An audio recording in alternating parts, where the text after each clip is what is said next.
The blast door buckled inward with a screech that made Captain Eric Vance's teeth ache. He pressed his back against the palace corridor wall, assault rifle tight against his chest, eyes locked on the 6-year-old Princess Lyria, who stood frozen in the center of the hallway.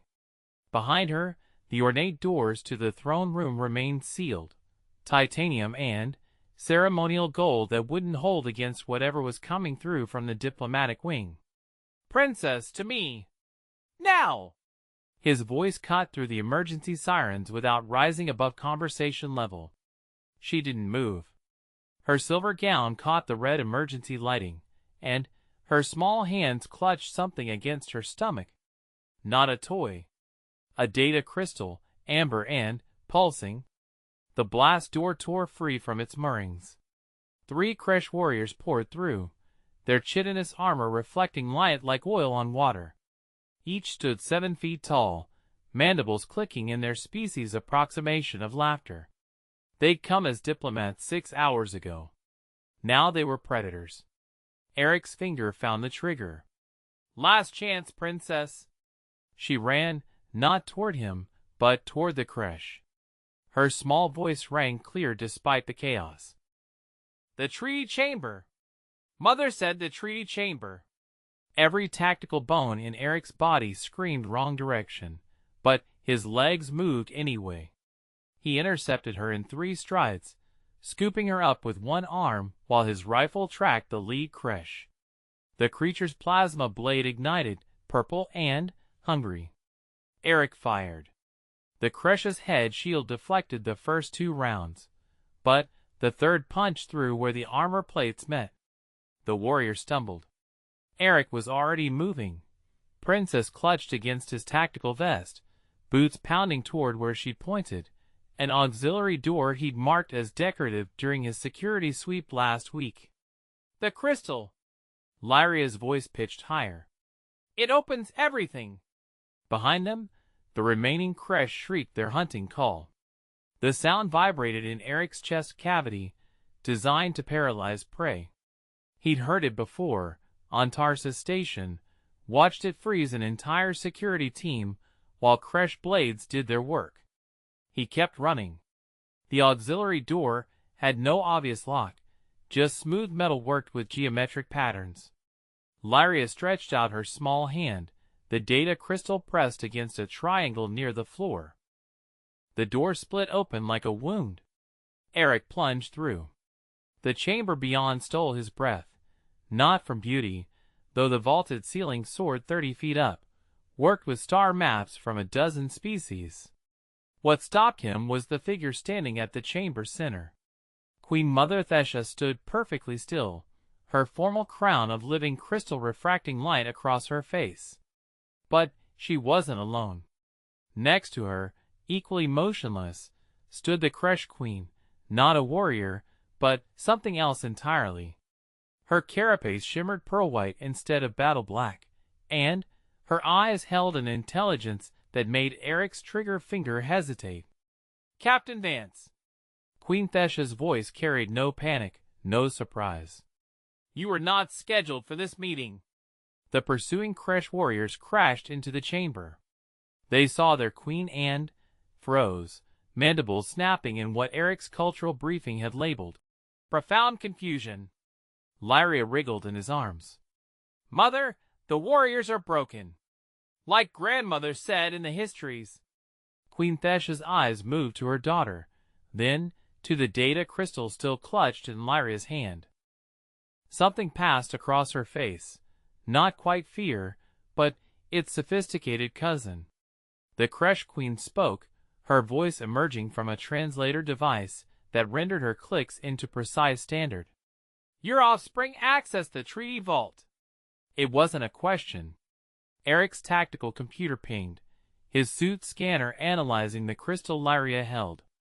The data signature matched nothing in his security database, but the energy readings were off the scale. Whatever this crystal contained, it wasn't decorative. "Stand down, Captain." Queen Thesha's command was soft but absolute. Eric didn't lower his rifle. His training was simple: protect the air, trust nothing, secure the threat. The Kresh warriors had committed an act of war by attacking the palace. Standard protocol demanded elimination or detainment. But Lyria's small hand pressed against his armored chest. "She's not the enemy, Captain. She's the reason." The child's certainty shouldn't have mattered. 6 years old, diplomatic protocols she couldn't possibly understand, dangers she'd been sheltered from her entire life.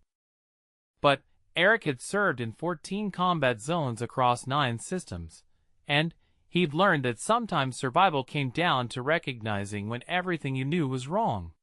He lowered the rifle 3 inches. Not holstering it. Not safe. But no longer actively targeting.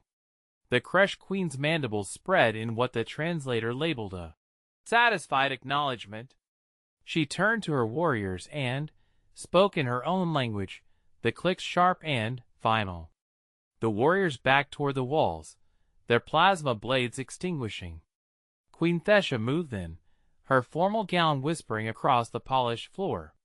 She knelt before her daughter, eye level, and extended one hand. "Lyria, that crystal is not yours to carry. But you would have talked in circles." Lyria's voice carried no defiance, just matter-of-fact observation. "Like you did with the Drayan ambassadors. For months and months while the ships got closer."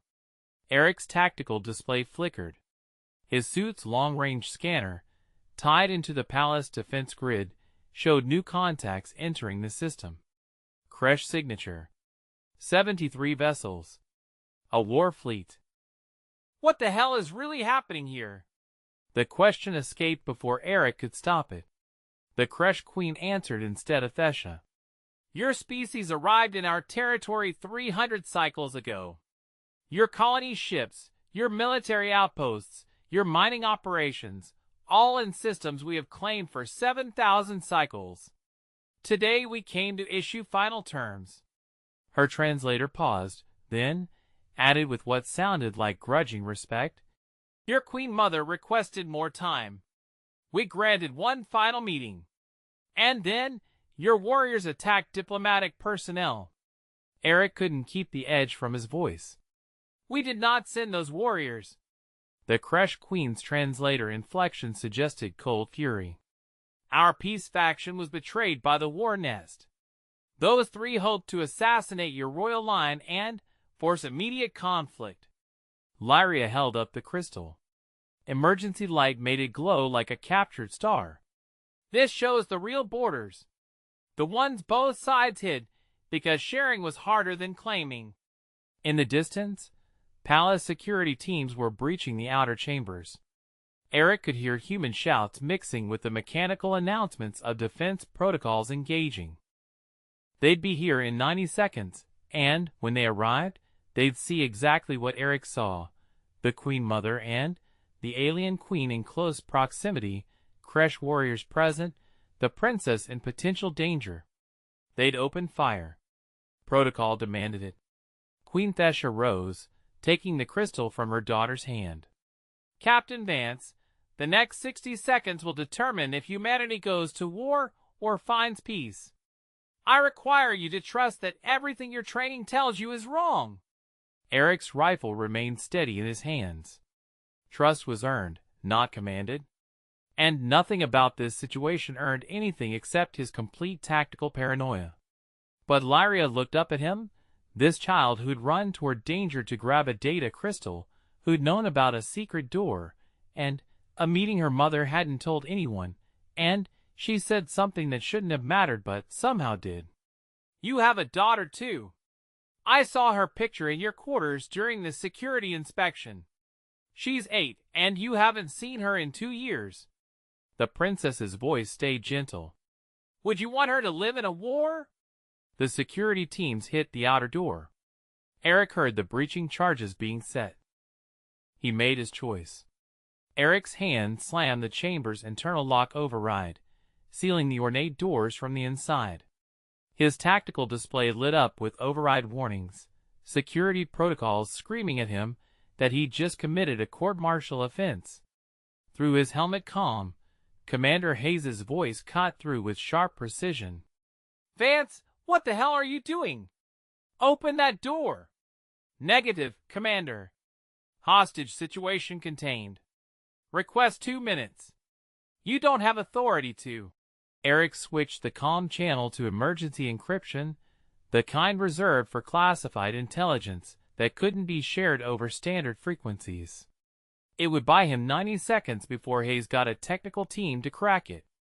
He turned to face the two queens, his rifle now held at low ready, not pointed, but not holstered either. "You have until that door comes down," he said.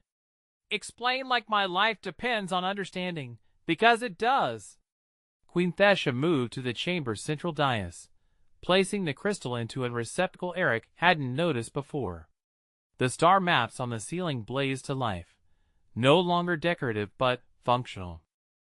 The space above them transformed into a three-dimensional representation of contested space, human colonies in blue, Kresh territories in red. But then, the map shifted. A third color emerged, amber like the crystal, showing boundary lines that predated both human and Kresh claims. The territories overlapped in dozens of places, creating a patchwork that made Eric's strategic training scream impossibility. No one shared systems. Colonization was winner-take-all. Except the amber line showed something different. Shared development zones, integrated resource management, cooperative defense grids. It was a map of what both sides had abandoned when their governments decided conquest was simpler than conversation. "The Founders' Treaty," Queen Thesha said quietly, "signed by my great-grandmother and the Kresh Queen Mother of that generation. They met in secret, away from their war councils and nationalist factions. They created a framework for coexistence that neither government wanted to acknowledge because peace is complicated and war is simple." The Kresh Queen's mandibles clicked softly, her translator rendering it as melancholy. "When your species arrived in our space, the War Nest saw an opportunity to reclaim dominance. When your species discovered our patrols, your military hawks saw an enemy to justify expanded fleet budgets. Both sides had political factions that needed conflict. But the treaty remained," Thesha continued, "hidden in the royal vaults, accessible only to the direct line of succession. My mother told me about it on her deathbed. She told Lyria during their last visit together, 3 months before the sickness took her." Eric glanced at the princess, who watched the amber boundaries with an intensity no 6-year-old should possess. "You remembered. Grandmother said the hardest thing about being queen wasn't making decisions. It was making the same decision over and over every day when war would be easier." Lyria's small voice carried the weight of someone repeating words they'd memorized like prayers. "She said someday I'd understand, but I didn't have to wait to act." The breaching charges detonated. The door held, barely, but Eric's tactical display showed his security team preparing a secondary breach. He had maybe 60 seconds. "The crystal contains the complete treaty documentation," the Kresh Queen said, her translator urgent now. "Resource sharing agreements, joint colony development protocols, mutual defense pacts against external threats. Everything both our species need to survive the next century, because there are worse things in deep space than each other." Eric's blood chilled. "What's in deep space?" "We don't know," Thesha admitted. "But Kresh Deep Scouts detected quantum signatures near the void clusters. Signatures that match nothing in any known database. Something is coming, Captain. Something that will make our territorial disputes look like children arguing over toys." The second breach charge fired. The door groaned but held. Eric could hear Hayes shouting through the walls, demanding entry, threatening everything from demotion to execution. In 30 seconds, they'd use plasma cutters, and no lock would stop that. "So you were going to announce the treaty today," Eric said. "Make it public, force both governments to acknowledge it." "We were going to try," Thesha corrected. But the war nest intercepted the meeting time. Those 3 warriors who attacked were advanced scouts. The fleet in orbit is their answer to peace talks. The Kresh Queen's carapace plate shifted, a sign Eric's cultural briefing had labeled. Deep concern. My authority here is complicated. I lead the peace cast, but the war nest commands more ships, more warriors. If they believe I have been captured or killed by humans, they will attack. If your security forces kill me now, it provides the perfect justification. Eric's tactical mind assembled the pieces with brutal clarity. The war nest wanted conflict. Human military hawks wanted the same. Both sides had ignored a workable peace treaty for political convenience. And now the only thing standing between a system-wide war and potential cooperation was whether Eric opened this door. Princess, he said carefully, when you accessed the treaty vault, did anyone else see you? Lyria shook her head. Mother's private study. She was meeting with the trade advisors. I used the family pass phrase. So no one knows the treaty data has been accessed except the people in this room. Thesha's eyes narrowed. What are you thinking, Captain? I'm thinking there's a reason you're the queen and I'm just security. Eric pulled up his tactical display, fingers moving across the haptic controls. But I know combat psychology. Both fleets up there are waiting for an excuse. Give them confusion instead of confirmation, and you buy time. He activated his command comm, switching back to standard encryption. Commander Hayes, I have a situation report. Requesting immediate medical evac and diplomatic containment protocol. Hayes's voice came through tight with fury. Vance, if you've harmed the royal family, the princess is safe. Queen Mother is safe. The Kresh Queen has been subdued. Requesting biocontainment team and senior diplomatic staff. The situation is unprecedented. A pause. Eric could imagine Hayes's expression, caught between protocol and the utter strangeness of the situation. Define unprecedented. The Kresh Queen claimed she came to negotiate, not attack. The 3 warriors who breached security were apparently rogue elements. She's requesting formal diplomatic protection under the Sirius Accords, claiming refugee status from her own war nest. It was a lie, but it was a lie that fit enough facts to be plausible. The Sirius Accords were old, dating back to humanity's first tentative steps into alien diplomacy. They'd never been invoked for anything this significant, but the legal framework existed. Another pause. Stand by. Eric looked at the 2 queens. This buys you maybe 6 hours. Both governments will scramble to figure out what the hell to do with a refugee alien queen. During that time, you need to get the treaty data transmitted to every major news network, every independent colony, every faction that might actually want peace instead of war. The war nest will attack the moment they know their queen is in our custody. The Kresh Queen said. Not if they think she's being held in a diplomatic black site pending negotiation. Eric countered. Not if they think there's a chance to get her back through talks instead of firepower. Uncertainty is a weapon. Right now, both sides are certain war is coming. Make them uncertain.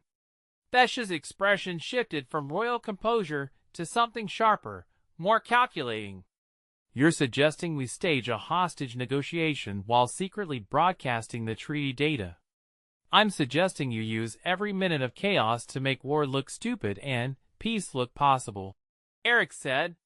Because once the data is public, once every colonist and soldier and civilian sees that their governments hit a working peace treaty for political convenience, the math changes. Hayes's voice returned. Diplomatic team is en route. Medical bay is prepared for xenobiological containment. Vance, if this goes sideways, you're done. Career over. Possible treason charges. Understood, Commander. The plasma cutter started on the door. Eric moved to the Kresh warriors still standing against the walls. Their mandibles clicked nervously, but they understood enough standard to follow basic commands. You four, surround your queen. Defensive posture, weapons visible but not active. You're protecting her from us, got it? The warriors hesitated, looking to their queen. She clicked something rapid-fire in their language. They moved into position, creating a living barrier around her. Princess Lyria tugged on Eric's tactical vest. You're really good at this. At lying to my commanding officer and possibly starting an interstellar incident? Eric allowed himself a grim smile. First time, actually. Grandmother said the best guards aren't the ones who follow every rule. They're the ones who know which rules protect people and which rules protect power. The door exploded inward. Hayes came through with a full security team, rifles raised, every weapon trained on the creche. His eyes found Eric, found the princess safe, found the complex tableau of queens and warriors and ceremonial chambers that looked nothing like a combat situation. Someone want to explain, Hayes said slowly, why my best guard just locked down a diplomatic meeting and invoked the serious accords? Eric stepped forward, physically placing himself between the security team and the creche. Because 3 rogue warriors attacked the palace, and the creche queen immediately surrendered to royal protection, claiming the assault was not sanctioned by her government. She's requesting formal diplomatic status pending investigation. It was close enough to believable. Hayes's eyes moved across the scene, calculating, weighing. He'd been in enough combat zones to recognize when a situation was more complicated than it appeared. The fleet in orbit is commanded by a different faction. The creche queen said, her translator smooth and formal now. I came seeking peace. They came seeking war. I require sanctuary. Hayes looked at Queen Thesha. She met his gaze with perfect royal composure, giving away nothing. The captain acted to protect my daughter and preserve diplomatic options during a fluid crisis. I support his actions. The words were carefully chosen. Not approval, not condemnation. Just enough political cover to let Hayes make the call without being hung out to dry later. Stand down. Hayes ordered his team. Biocontainment, diplomatic protocols. Nobody fires unless directly threatened. He looked at Eric. You and I are going to have a very long conversation later. Yes, sir. As the security team moved into position, creating a cordon around the creche that looked like protection and confinement simultaneously, Eric saw Thesha's hand move subtly. She pressed something on her formal gown, a gesture so small only someone watching for it would notice. The data transmission had started. Somewhere in the palace's quantum communication arrays, the treaty information was being packaged, encrypted, and prepared for broadcast to every news outlet, every colony representative, every independent information network that could receive it. The chaos had begun.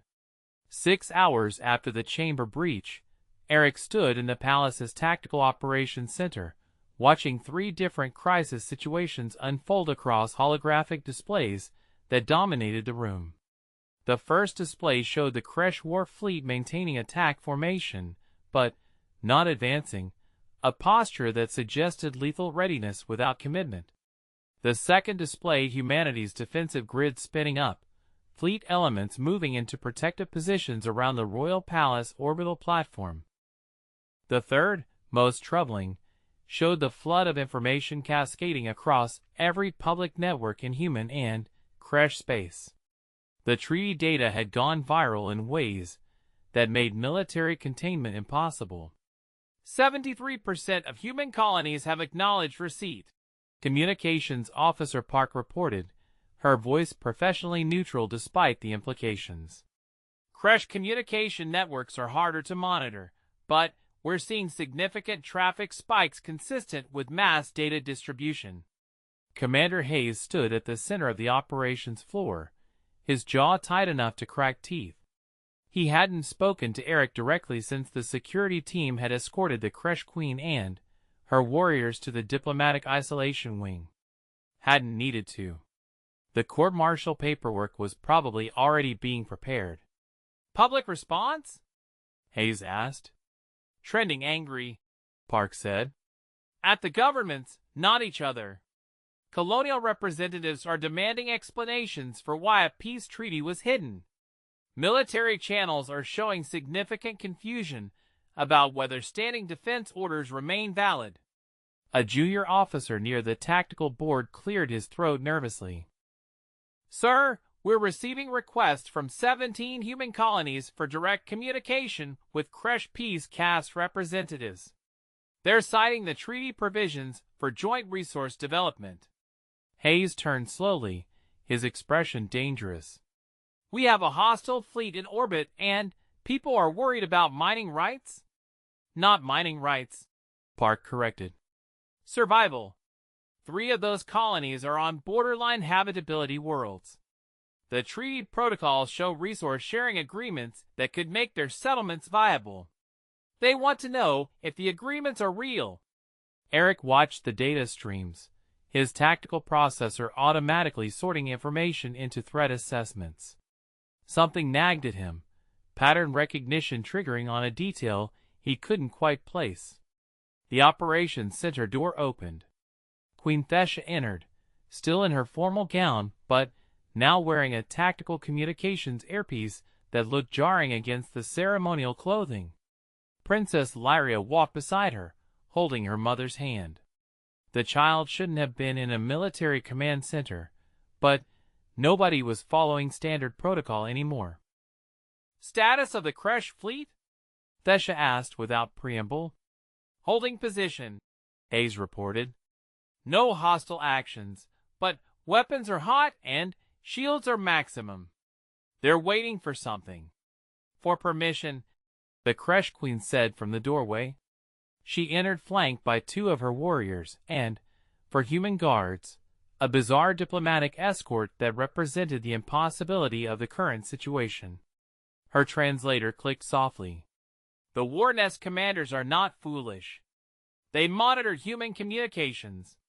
They have seen the treaty data spreading. They are calculating whether attacking now makes them heroes or criminals in the eyes of their own people. Your people follow military law, Hayes said. Warriors follow orders. Warriors follow victory, the Kresh Queen corrected. When victory serves the hive. But if the hive no longer supports the war, warriors who continue fighting become parasites, not protectors. The War Nest knows this. They are waiting to see which way the current flows. Eric's pattern recognition finally clicked. He pulled up a secondary display, overlaying communication traffic patterns from the past 6 hours. Commander, look at this. Hayes moved to his station. Eric highlighted the data streams, color-coded by origin point. Standard analysis shows massive information dispersal, right? Treaty data spreading everywhere. But watch the direction. He ran the replay. The data hadn't spread randomly. It had propagated in directed waves, hitting specific nodes first: colonial legislative centers, independent news networks, military bases with known factions, Kresh Peace caste communication hubs. Someone targeted the distribution, Hayes said quietly. Not just targeted. Weaponized. Eric pulled up communication response patterns. Within 90 minutes of each major node receiving the data, we see secondary distribution to their entire networks. Colonists sending it to family on other worlds. Soldiers sharing it in secure military channels. Kresh Peace caste members forwarding it to warrior castes with personal messages. You see the grassroots distribution, Hayes said, looking at Queen Thesha with something between respect and anger. You didn't just broadcast the treaty. You made sure it reached people who would fight for it, who would spread it person to person. We made sure it reached people who would remember that governments serve people, not the other way around. Thesha said. Captain Vance bought us 6 hours. We use them. A priority alert flashed across the main tactical display. Park's hands flew across her controls. Incoming transmission. HFY War Nest. Directed at the Diplomatic Isolation Wing. They're demanding to speak with their queen. Put it through, Thesha said before Hayes could respond. Your Majesty, that's not. Commander Hayes, I appreciate your military expertise, but this is my palace, my planet, and my decision. Put them through. Hayes's jaw worked, but he nodded to Park. The main display shifted, showing a HFY warrior whose carapace bore the dark red markings of the War Nest hierarchy. His mandibles spread in what the translation software labeled Controlled Aggression. Peacecast Weakling. The War Nest commander said, his translator rendering the insult with perfect clarity. You shame the hive, hiding among prey species, spreading poison data to undermine glorious war. The HFY Queen moved to face the display, her white carapace catching the operation's center lights. War Commander Thex, your soldiers violated diplomatic protocol, attacked a royal palace, and provided humans with perfect justification for total war. Yet you hold position instead of attacking. Why? We await proper moment for strike. You await permission from castes you supposedly command, the HFY Queen said.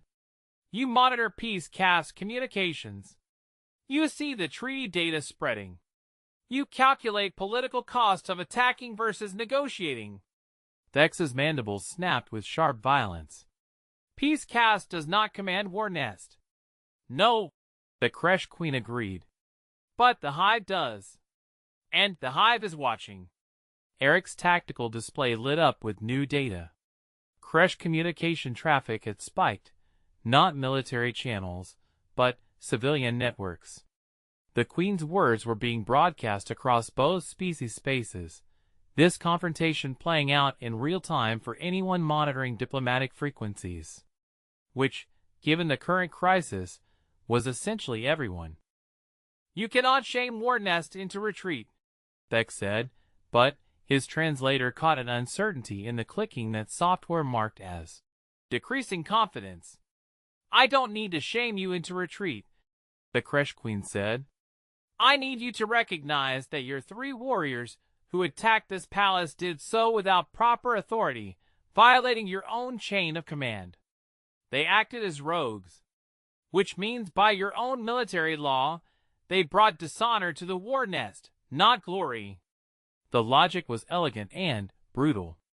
Eric saw it ripple through Thex's posture, mandibles pulling tight, carapace plates shifting defensively. In HFY culture, rogue actions undermine the entire command structure. If Thex admitted the 3 warriors were unauthorized, he validated the Queen's diplomatic stance. If he claimed they acted under his orders, he admitted to attacking during peace talks, which carried its own dishonor. Princess Lyria tugged on her mother's gown. Thesha bent down, and the child whispered something Eric couldn't hear. The Queen's expression flickered, surprise, concern, then calculation. She straightened and addressed Thex directly. War Commander, my daughter wishes to speak. Every person in the operations center froze.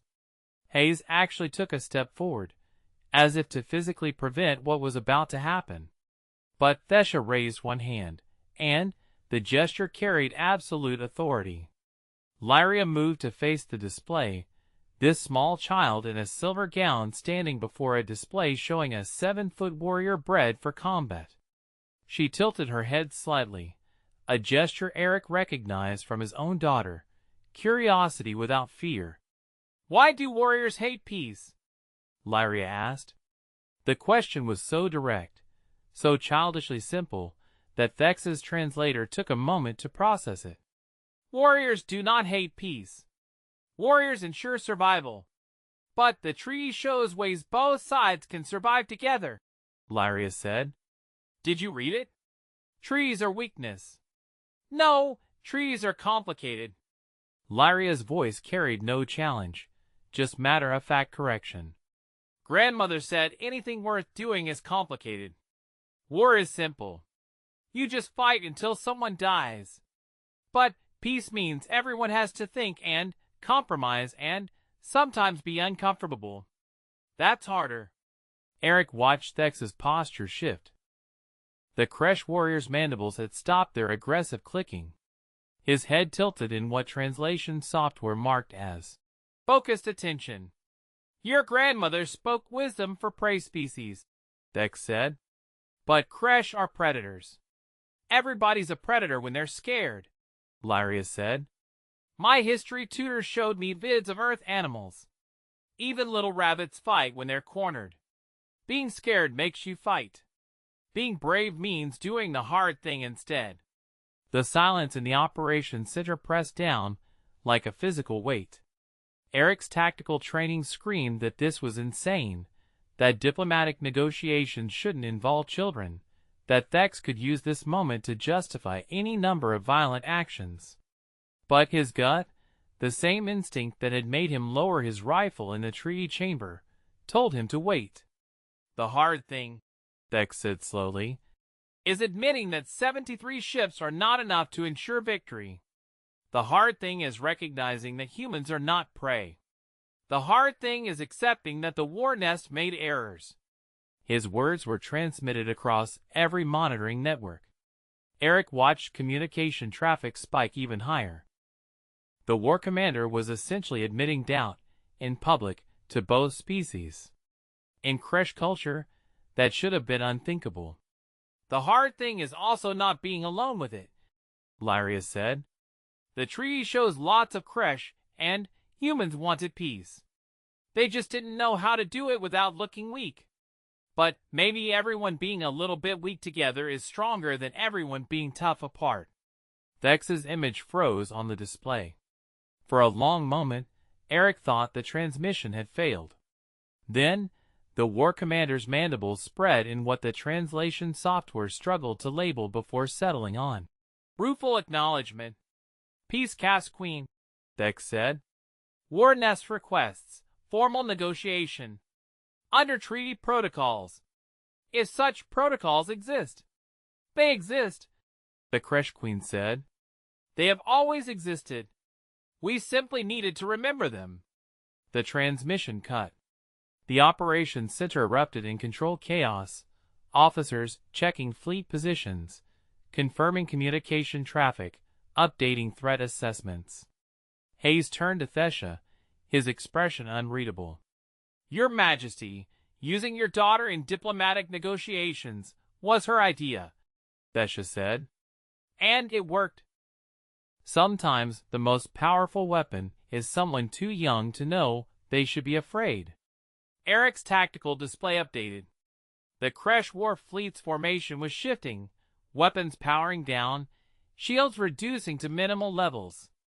Not a full stand-down, but a clear signal of de-escalation. On the human side, defensive grids were holding but no longer preparing for imminent engagement. The crisis wasn't over, but the immediate threat of war had just stepped back from the edge. Princess Lyria walked over to Eric's station.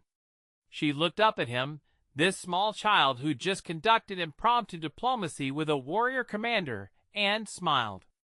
Captain Vance, can you send a message to your daughter now? Tell her you'll be home soon? Eric's throat tightened. Maybe. If I'm not court-martialed for creative interpretation of security protocols. Mother won't let them. Lyria said with absolute confidence. You did the hard thing. 72 hours after the crisis began, Eric stood in the palace's formal garden, watching two species attempt something that shouldn't have been possible. The space had been hastily converted into a neutral meeting ground. Kresh environmental requirements differed from human norms, so engineers had installed atmospheric regulators that created comfortable zones for both species. The effect was surreal. Human delegates in formal attire standing under Earth normal air pressure, while Kresh representatives occupied slightly hazed zones with higher humidity and different atmospheric composition. The negotiations weren't elegant. Multiple times in the past 3 days, talks had broken down over seemingly minor details that represented fundamental cultural differences. Human concepts of individual property rights clashed with Kresh high collective resource management. Military command structures that made sense to warriors baffled human politicians, and vice versa. Trade agreements required entirely new economic models that neither species had developed. But they kept talking. Eric's role had shifted from security guard to what Commander Hayes reluctantly termed diplomatic observer with tactical oversight. Translation: Eric stood near Princess Lyria during public sessions, kept her safe, and occasionally provided insight into how the initial crisis had unfolded. The court-martial paperwork remained filed, but Hayes had quietly indicated it would stay filed indefinitely as long as Eric's creative security interpretations produced results instead of body counts. Captain Vance. The Kresh Queen approached across the garden, her white carapace gleaming in the afternoon sunlight. 2 peace-cast warriors followed at a respectful distance, bodyguards who'd replaced the original warriors now undergoing discipline for their role in the palace attack.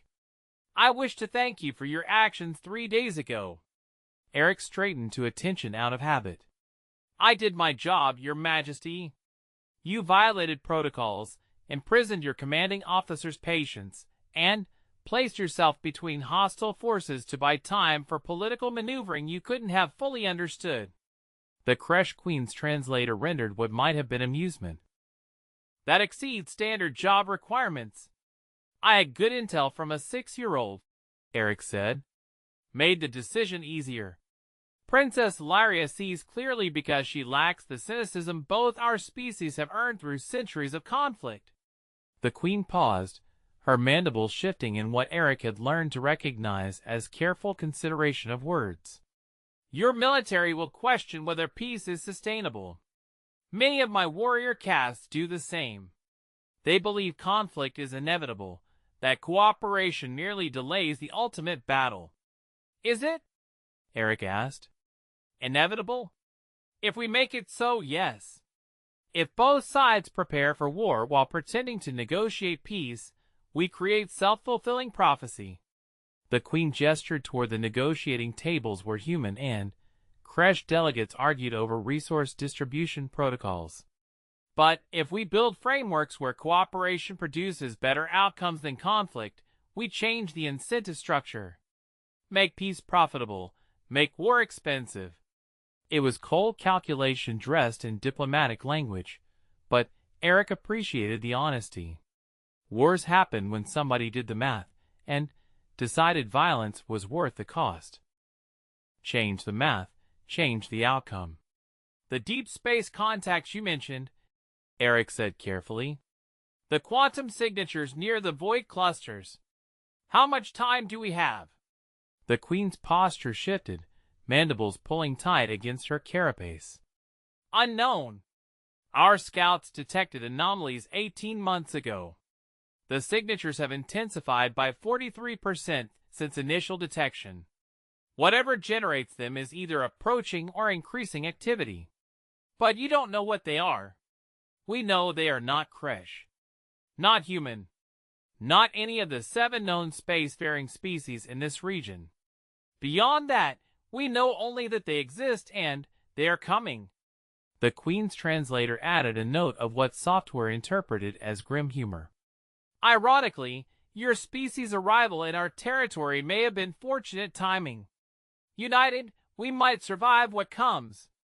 Divided, we simply die in isolation. Princess Lyria emerged from the palace's interior gardens, her formal gown exchanged for simpler clothes suitable for outdoor activity. She carried a data pad and walked with the focused determination of someone on a mission. She spotted Eric and the Kresh Queen and changed course toward them. Your Majesty, she said, addressing the Queen with careful pronunciation of the Kresh respectful greeting clicks. The translation was terrible. Lyria's human vocal cords couldn't properly form the sounds, but the attempt clearly meant something. The queen responded in kind, bowing her head in what passed for acknowledgement among peace cast members. Princess Lyria, your negotiations with War Commander Thex remain widely discussed among warrior castes. Many believe you shamed him. I didn't mean to shame anyone, Lyria said seriously. I just asked questions. Grandmother always said questions are more powerful than statements because they make people think instead of react. Your grandmother possessed wisdom that transcends species barriers. The queen gestured to a nearby bench engineered to accommodate both human and Kresh anatomy. I understand you have been studying the treaty protocols. Mother says if I'm going to accidentally start diplomatic revolutions, I should at least understand what I'm starting. Lyria sat, swinging her legs since they didn't quite reach the ground. I've been reading about the Joint Colony Development Protocols. The ones where human engineering and Kresh bioforming work together. Eric's tactical training pinged. That topic had been one of the most contentious during negotiations. Human colonists feared bioforming meant Kresh biological manipulation of their worlds, while Kresh worried human engineering would damage ecosystems they'd carefully managed. Those protocols are complicated, the queen said carefully. Because humans are scared of Kresh changing things and Kresh are scared of humans breaking things, Lyria said. But the protocol shows 3 colonies where it already worked. Before the governments hid the treaty. She pulled up data on her pad. Tarsus Station used Kresh atmospheric microbes to stabilize oxygen generation. New Cornwall used human mining tech to extract minerals without disrupting Kresh-managed underground ecosystems. Prosperity Ridge did both. Those colonies were established during the treaty period, the queen confirmed. Before political factions on both sides decided cooperation was too difficult. But they're still there, Lyria insisted. I checked. Tarsus Station has 60,000 humans and 18,000 Kresh living there.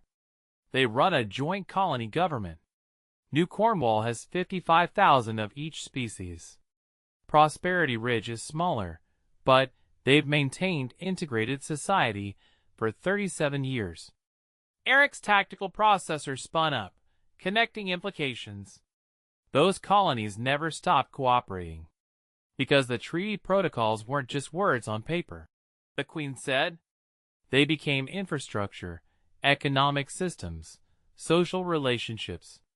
Even when both governments tried to pretend the treaty didn't exist, the colonies built on those protocols continued functioning. They simply learned to be quiet about it. 3 colonies, Eric said quietly. How many more? The queen's mandibles clicked in what her translator marked as reluctant admission. 17. 9 with majority human populations, 6 with majority Kresh, 2 with near-equal distribution. All operating under treaty protocols despite official government denial of those protocols' existence. 17 successful examples of cooperation, and both governments hid them. Eric felt anger building, the specific frustration of a soldier realizing his leaders had been lying about strategic realities. Why? Because successful cooperation makes territorial expansion unnecessary, the queen said. Makes military buildup look excessive. Makes the simple narrative of humans versus Kresh collapse into complicated reality of shared futures. Politicians prefer simple narratives. Lyria looked between them, her young face serious. Mother says we need to invite representatives from the integrated colonies to the negotiations. Let them show how the treaty actually works instead of just arguing about how it might work. Your mother, the queen said, possesses remarkable strategic insight. She also said I'm grounded from accessing classified royal databases without permission. Lyria added. But the colony data wasn't classified, just overlooked. Eric almost smiled. The princess had essentially conducted independent intelligence gathering that her government's agencies had missed or ignored. 6 years old and already demonstrating better situational awareness than half the diplomatic corps. A commotion near the negotiating tables drew Eric's attention. His hand moved instinctively toward his sidearm, still holstered, but present. Hayes had authorized Eric to remain armed during diplomatic sessions, a compromise between security protocols and the peculiar reality of current circumstances. But the disturbance wasn't hostile. A human delegate was standing, gesturing excitedly at a holographic display, while a Kresh negotiator's mandibles clicked rapidly. Other delegates gathered around, human and Kresh mixing in ways that would have been unthinkable a week ago. They've reached agreement on resource sharing for the Kepler 442 system, Park said through Eric's tactical earpiece. She was monitoring negotiations from the operations center. First major success. Both sides get mining rights, cooperation on infrastructure, shared defense obligations. One system down, 37 contested territories to go, Eric said. It's a start, Park replied. More importantly, they're using the integrated colonies as model cases. Tarsus Station sent detailed reports on how their joint government actually functions. Other delegates are treating it like proof of concept instead of theoretical framework. Eric watched the delegates, saw genuine excitement replacing the carefully controlled posturing that had dominated earlier sessions. They'd found something that worked, and, more importantly, they'd found evidence it could scale. Captain, Lyria said, tugging on his sleeve. Can I ask you something? Of course, Princess. When you grabbed me in the corridor, when the Kresh warriors were coming, you could have just run the other way. Protected yourself. Why didn't you? Eric considered various diplomatic answers, the kind of response a guard should give to royal family. But Lyria had started this whole cascade by refusing to accept simple answers, by asking questions that cut through political convenience to complicated truth. Because my job is protecting people who matter more than me, Eric said. Your mother leads millions. You'll lead them someday. My life measured against that responsibility isn't complex math. But you matter to your daughter, Lyria said. The one in the picture. If you died protecting me, she'd lose her father. Yes. So it is complex math. You just decided some duties matter more than personal safety. Eric had no good response to that.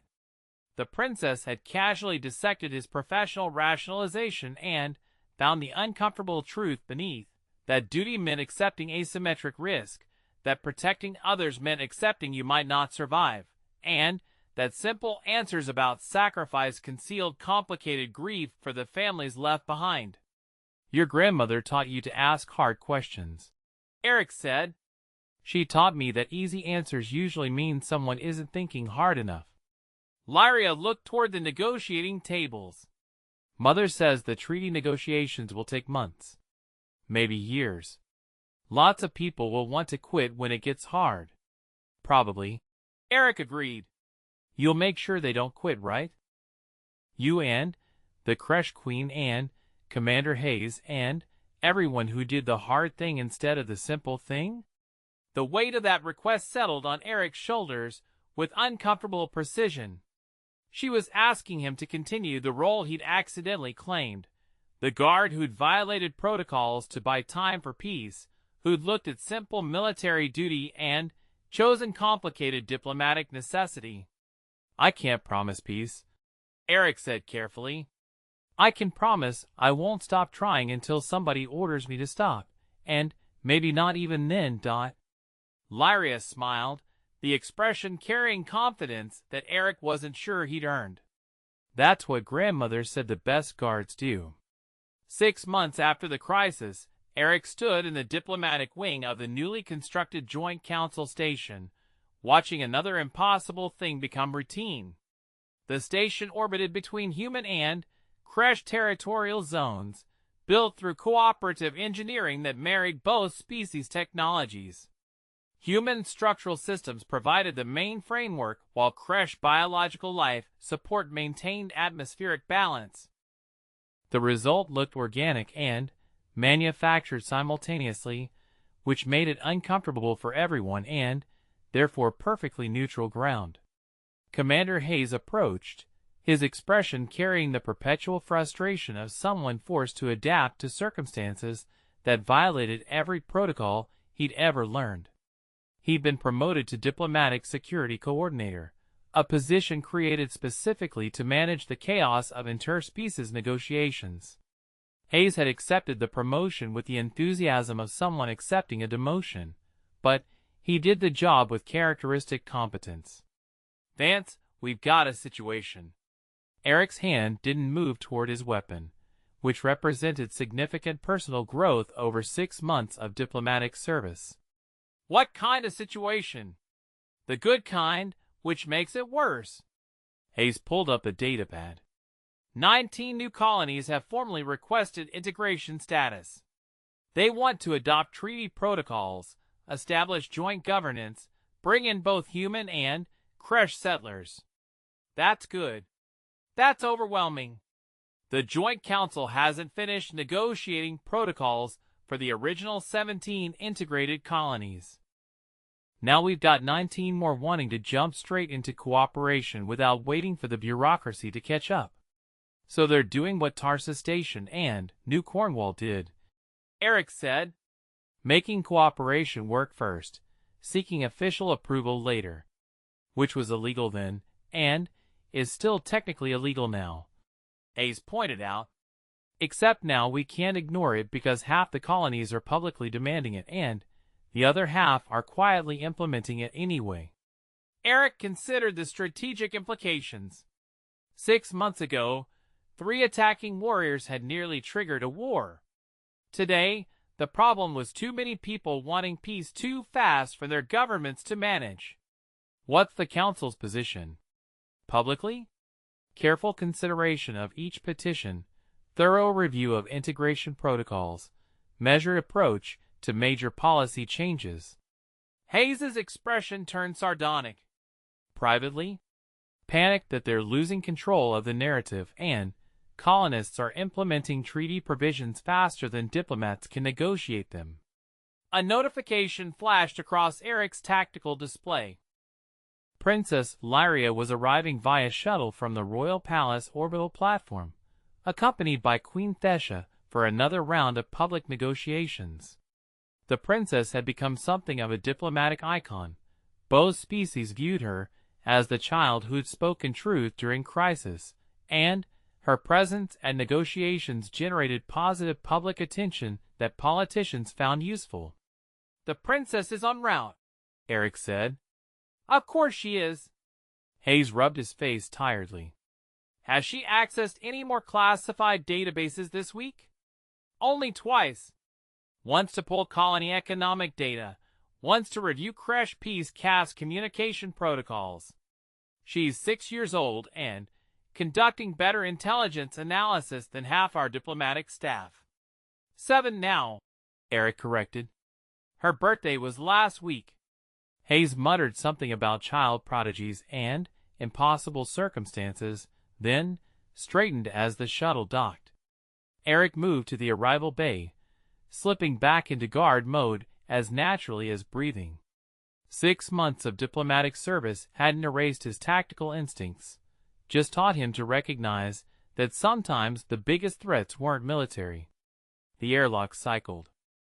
Princess Lyria emerged first, now wearing a more practical version of formal attire, still marking her royal status, but designed for someone who actually moved around instead of sitting on thrones. Queen Thesha followed, her expression carrying the careful neutrality of someone walking into another long day of complicated negotiations. Captain Vance, Lyria said brightly. Did you see the reports from New Harmony? Not yet, Princess. They finished their integration protocols. Humans and Kresh are sharing colonial governance, and they established the first joint military defense unit. Both species warriors training together, using combined tactics. She pulled up her data pad, showing footage of human soldiers and Kresh warriors running cooperative combat drills. Eric watched the footage with mixed professional assessment. The tactics were crude, neither species fully understanding the other's combat doctrine. But they were training together, which 6 months ago would have been unthinkable. New Harmony is also requesting to host the next round of negotiations, Thesha said. They believe seeing functional integration will help delegates understand what they're actually negotiating. How many delegates will accept? Eric asked. All of them, Thesha said. Even the holdouts, who still believe cooperation is temporary. Because refusing to visit a successful integrated colony makes them look like they're hiding from evidence. The political calculus was elegant. Public opinion had shifted dramatically over 6 months. Both species had seen the treaty data, seen the proof that cooperation worked, seen their governments struggle to explain why they'd hidden functional peace agreements. Politicians who continued opposing integration looked increasingly out of touch. What about the deep space contacts? Eric asked quietly. Any updates? Thesha's expression flickered. The quantum signatures have intensified another 17%. Still no identification, but both human and Kresh deep space monitoring stations have detected them. Multiple locations, all heading generally toward populated space. Timeline? Unknown. Could be years. Could be months. She met Eric's eyes. Which is why these negotiations matter. If we're still arguing over territorial disputes, when whatever is generating those signatures arrives, we won't survive. A priority transmission cut through the station's communication network. Eric's tactical display showed an incoming message from the Kresh homeworld, marked urgent and directed at the negotiating delegations. Put it through. Hayes ordered from the operations center. The main displays throughout the diplomatic wing lit up simultaneously, showing a Kresh that Eric immediately recognized by carapace markings, War Commander Thex. The warrior who'd nearly attacked 6 months ago, who'd been shamed by a child's simple questions into accepting negotiations. Joint Council delegates. Thex's translator rendered his clicks formally. Warnest submits formal petition for peace caste inclusion. We request training protocols for warrior integration with human military forces. Silence rippled through the diplomatic wing. Eric's tactical processor struggled to parse the implications. The War Nest, the faction that had wanted conflict, that had sent warriors to attack the palace, was requesting cooperation? Define your terms, War Commander, the Kresh Queen said, her voice carrying across the connection. Warrior castes exist to protect the hive, Thex said. Deep space monitoring confirms threats approaching populated space. Unknown threats. Warnest calculates that combined human-Kresh military response provides optimal survival probability. Therefore, Warnest requests integration protocols for joint defense training. You want to train with humans, Hayes said, his tone carefully neutral. We want to survive, Thex corrected. Individual species survival appears unlikely. Combined survival appears possible. Warnest chooses possible survival over proud extinction. The cold logic was perfectly Kresh. Calculate outcomes, choose the option most likely to ensure hive survival, implement regardless of pride or tradition. If cooperation meant survival, cooperation became duty. Your petition is acknowledged, Queen Thesha said. Integration protocols for military cooperation are currently under development. Your participation would be essential, Lyria interrupted. She'd moved to stand beside her mother, projecting confidence despite being smaller than everyone in the room. War Commander Thex, you have 73 ships and crews who know how to fight in space. Humans have different ships and different tactics. Together, you'd be stronger than apart, right? Correct, Princess. Then you should come to New Harmony. Help develop the training protocols. Show other warriors that cooperation isn't weakness, it's strategy. Eric watched Thex's posture shift, mandibles clicking in what translation software marked as consideration.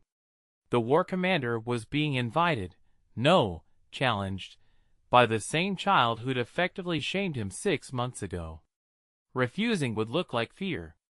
Accepting meant publicly embracing cooperation. War Nest accepts, Thex said. We will send representatives to New Harmony Colony. The transmission ended. The diplomatic wing erupted in control chaos, delegates arguing implications, staff scrambling to update negotiation protocols, communications officers fielding requests for clarification. Hayes moved through the chaos with practiced efficiency, organizing responses, coordinating security for what was now going to be an even more complicated negotiation session. Eric stayed near Princess Lyria, watching the child who'd accidentally become a diplomatic force. She looked up at him, her expression serious. Captain Vance, when your daughter visits next month, can she meet the creche delegates? I think she'd like them. She might, Eric said carefully. His daughter Elena was scheduled for a 3-week visit, the first time Eric had seen her in over 2 years. The prospect created joy and anxiety in equal measure. But she might also be nervous. Creche are very different from humans. So are humans when you first meet them, Lyria pointed out. But then, you get used to each other and it stops being scary. That's what the treaty shows, right? That getting used to each other is hard but possible? Yes, Princess. Then, Elena should try. Because if she's going to be part of the generation that lives in the treaty future, she should meet creche now, when it's still new and a little scary. So when she's grown up, it won't be scary anymore. The logic was sound in the way that children's logic sometimes was, cutting through complicated adult reasoning to simple truth. If the next generation grew up knowing both species, cooperation would become normal instead of extraordinary. I'll ask her, Eric said.